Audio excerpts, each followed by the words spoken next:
Thank you very much, dear Nicola, to receive me in the second time in 1 year, even less than 1 year.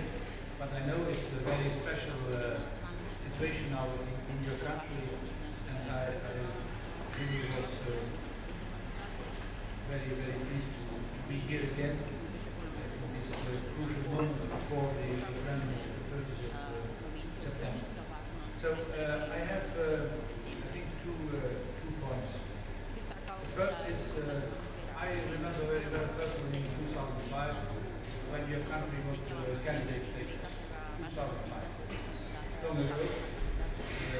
And I know also how difficult it was till this year, 2015, to find a way out, be it for NATO, be it for the European Union. And so, first thing I wanted to say, I think we all in the European Union have a responsibility. We are very, very happy that you and Greece have been able to find a solution.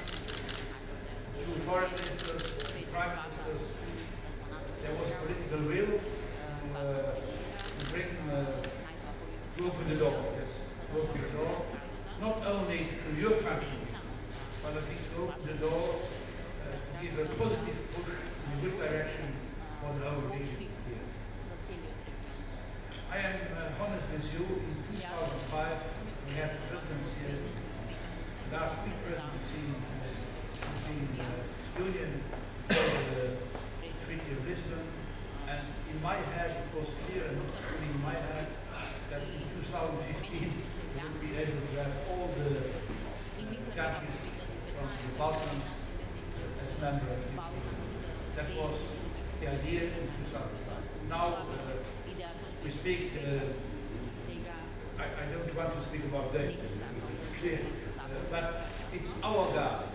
This Balkan region is our garden. It is not the garden of Turkey, of Russia, of China, of Saudi Arabia, or I don't know who else. It's the garden of the European Union. And therefore we have to make every effort on both sides, not only in Brussels, but also in the different countries to come to a positive result.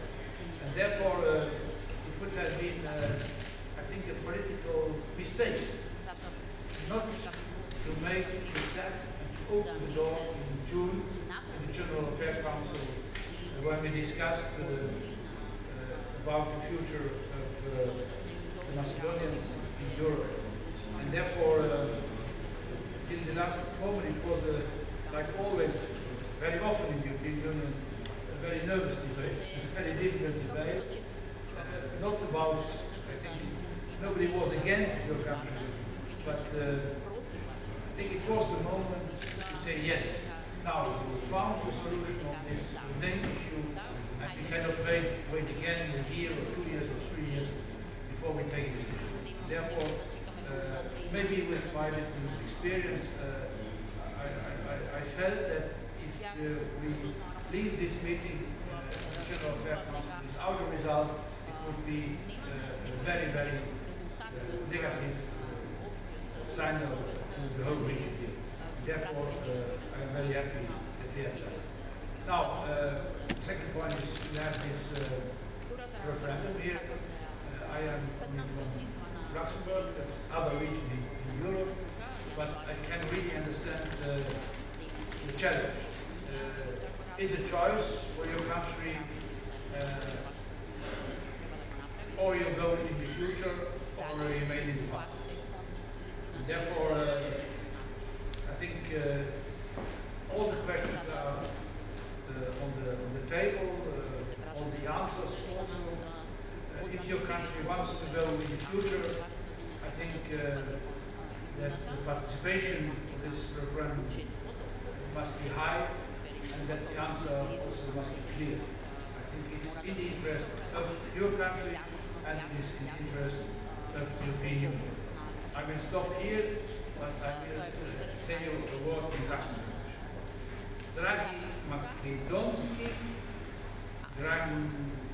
Dragani, we czekamy po EU i NATO. Merci beaucoup.